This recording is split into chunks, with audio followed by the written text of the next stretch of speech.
जय हिंद दोस्तों, क्या हाल चाल है। आज हम बात करेंगे 9 अप्रैल बैंक निफ्टी में क्या लेवल्स निकल के आ रहे हैं और क्या हो सकता है। फर्स्ट ऑफ ऑल आज हम देखना चाहेंगे मार्केट में आज की रैली को। अगर आप देखें तो आज मार्केट में जब मॉर्निंग हुई थी तो मॉर्निंग के बाद थोड़ा सा मौका तो बना था, पर उसके बाद देखें तो बुलिंजर बैंड की जो विड्थ है वो छोटी हो गई थी। और बुलिंजर बैंड की विड्थ अगर छोटी हो जाती है तो हमें ये पता चलता है कि मार्केट में वॉलेटिलिटी ख़त्म हो गई है धीरे धीरे।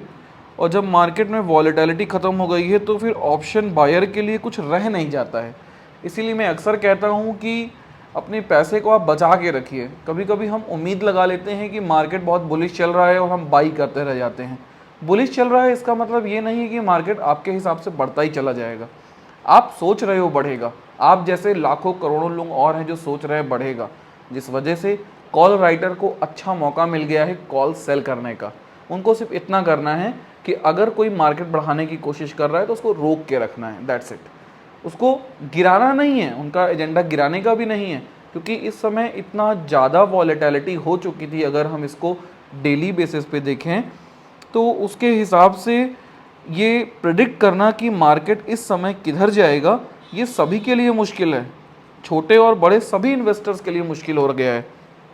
खैर, तो फिलहाल आज हम इस बात को डिस्कस करेंगे कि कल पॉसिबिलिटी क्या हो सकती है और आपको कल मार्केट में किन लेवल्स पे ध्यान रखना चाहिए जहां पे हमें पैसे बनाने के मौके बनेंगे।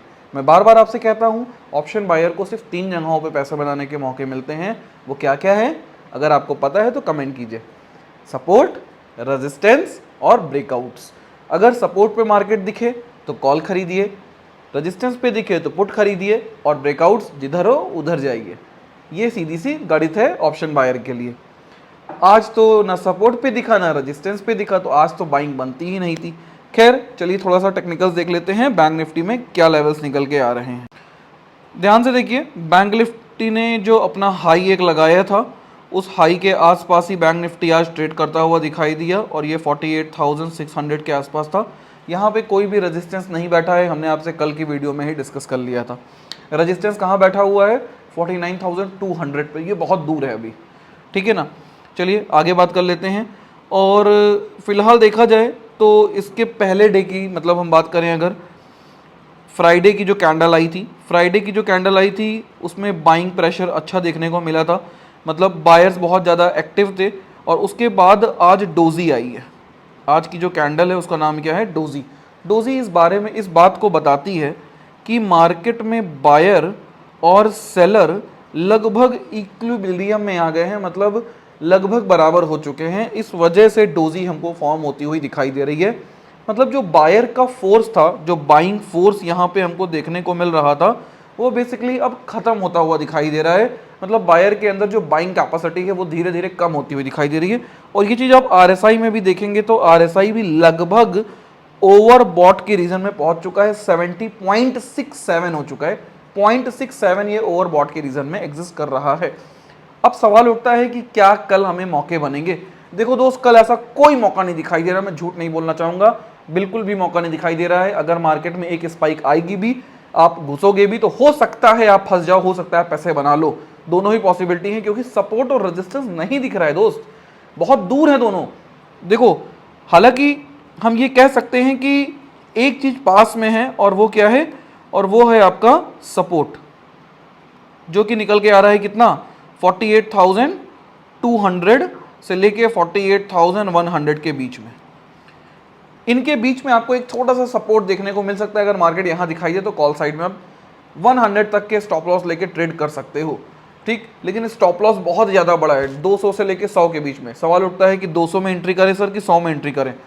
भाई मैं खुद डर रहा हूँ।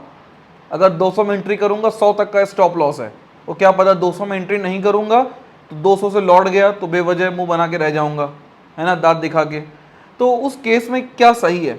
दूसरा वाला, दांत दिखा के रह जाना ज़्यादा अच्छा है। क्यों? क्योंकि पैसा तो बच जाएगा भैया, पैसा तो बच जाएगा। अगर हम 200 में एंट्री ले रहे हैं और ये सोचे कि दांत नहीं दिखाना पड़ेगा और 100 आ गया तो हम तो टूट जाएंगे। 40% ऑप्शन का प्रीमियम गिर जाएगा, नहीं गिर जाएगा लगभग। अगर हम 10,000 की भी ऑप्शन बाइंग करेंगे उस केस में 200 की कॉल पे, तो उसका प्राइस कम से कम 40% गिर जाएगा अगर ये 100 पॉइंट आ गए नीचे तो। और अगर ये 100 पे आ गया और उस केस में अगर इतना प्रीमियम गिर गया तो हम तो टूट जाएंगे, क्योंकि हमारा stop loss with in 10 to 15% के आसपास होता है। हम तो 150 पे एग्जिट कर देंगे। तो सवाल ये उठता है कि क्या हमें एंट्री लेनी चाहिए? नहीं लेनी चाहिए, बिल्कुल नहीं लेनी चाहिए। क्यों लेनी चाहिए भैया? पैसा काट रहे जेब में, कितनी बार समझाऊं? 3 जगह पैसा बनेगा, सपोर्ट पे आए तब लो। और इतना बड़ा सपोर्ट जो निकल के आ रहा है इसमें तो गत्ते ही नहीं घुसना चाहिए। कब घुसो? सवाल ये उठता है अगर मार्केट खुदा ना खास्ता 48,130 दिख जाए तब एंट्री लो। 100 पॉइंट का स्टॉप लॉस, 48,100 का स्टॉप लॉस हो जाएगा, मतलब मुश्किल से 20-30 पॉइंट का स्टॉप लॉस रहेगा, 300-400 रुपए का पर लॉट, और प्रॉफिट 600 पॉइंट तक सीधा जाएगा। गेम ऐसा खेलो जिसमें रिस्क कम रिवॉर्ड ज्यादा हो, मत खेलो नहीं तो। कोई नहीं कह रहा है फालतू घुसो। तो यहां पे यही एक लेवल निकल के आ रहा है, क्योंकि रेजिस्टेंस तो भैया सच में बहुत दूर बैठा है और उसके बीच में कोई रेजिस्टेंस है भी नहीं, और सीधा 49,200 पर ही रेजिस्टेंस एग्जिस्ट कर रहा है और कहीं एग्जिस्ट नहीं कर रहा है। क्लियर हो गया?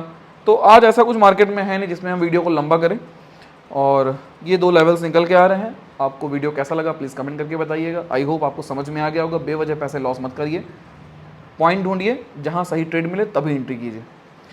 इसी के साथ सेवा समाप्त। और हाँ, वीडियो पसंद आया subscribe my channel and share with your friends.